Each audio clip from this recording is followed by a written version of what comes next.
opção que também é uma exceção, como a lixeira tem um espaço pré-definido, e observa, tu pode clicar com o botão direito do mouse na lixeira lá dentro da área de trabalho.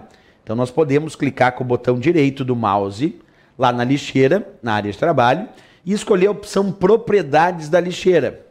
Se tu escolher a opção propriedades, ele abre as propriedades da lixeira e vai te mostrar que para cada partição ou unidade de disco rígido tem um espaço específico para a lixeira.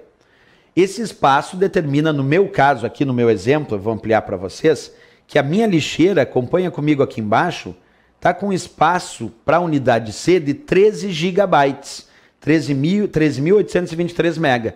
Isso quer dizer que a minha lixeira tem 13 GB de espaço.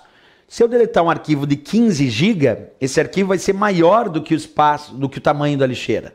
E, obviamente, após aplicar o comando delete, como o arquivo vai ser maior do que a lixeira, ele não pode ir lá. Então é sempre importante que tu pode, inclusive, saber qual é o tamanho da tua lixeira, clicando com o botão direito do mouse na lixeira lá na área de trabalho e escolhendo a opção propriedades. E aí é possível, então, visualizar as propriedades da lixeira até para saber qual é o tamanho da tua lixeira, certo? E uma última informação sobre a lixeira é o fato de imaginar que a lixeira pode estar cheia. Então, quando a lixeira está cheia, o Windows automaticamente limpa espaço suficiente nela para acomodar os arquivos e pastas excluídos recentemente.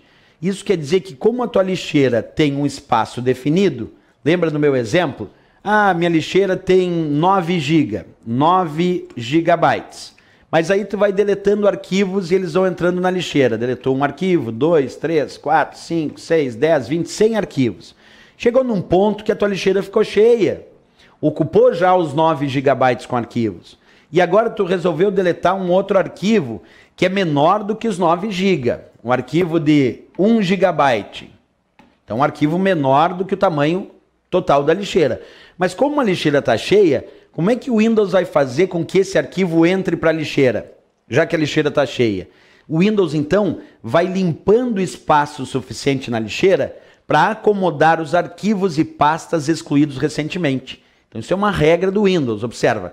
Quando a lixeira está cheia, o Windows automaticamente limpa espaço suficiente nela para acomodar os arquivos e pastas excluídos recentemente. Então, claro, porque tu vai usando a lixeira, chega num ponto, claro, que essa lixeira fica cheia, e aí tu me diz, e agora, professor, se a lixeira ficou cheia, como é que eu vou usar agora para deletar arquivos se a minha lixeira está cheia? Não se preocupa, não se preocupa. Tu não precisa nem esvaziar a tua lixeira.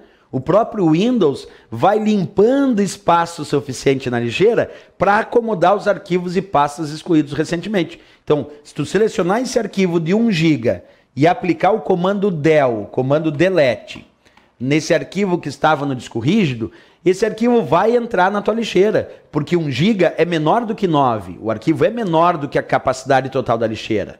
Mas como a lixeira está cheia, eu já disse, aí o Windows vai limpando espaço suficiente na lixeira para acomodar esses arquivos e pastas excluídos recentemente.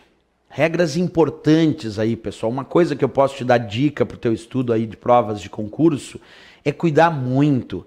Porque quando a gente fala sobre as provas de concurso público, muita gente me pergunta, professor, quais são os assuntos mais relevantes? Tem muitos, mas a lixeira é um deles. A lixeira eu tenho que estudar em todas as suas variedades, tem que saber a história da lixeira, del no disco rígido, após a confirmação vai para a lixeira, por padrão, porque se o arquivo for maior que a capacidade não vai.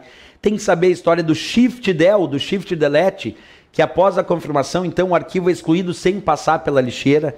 Todas essas informações que eu te passei aqui são relevantes. Tu não pode dizer, eu vou só estudar o del que vai para a lixeira e o shift del não vai.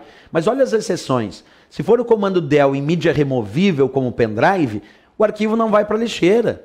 Se for o comando del, delete, lá no arquivo que está em local de rede, o arquivo não vai para a lixeira também. Então tem que cuidar porque existem exceções à história que o del envia para a lixeira e o shift del não envia. E tu tem que entrar na prova sabendo disso, porque o assunto lixeira é muito relevante aí nas provas de concurso público. Certo, pessoal? Na próxima aula a gente continua o estudo do Windows 7. Até a próxima!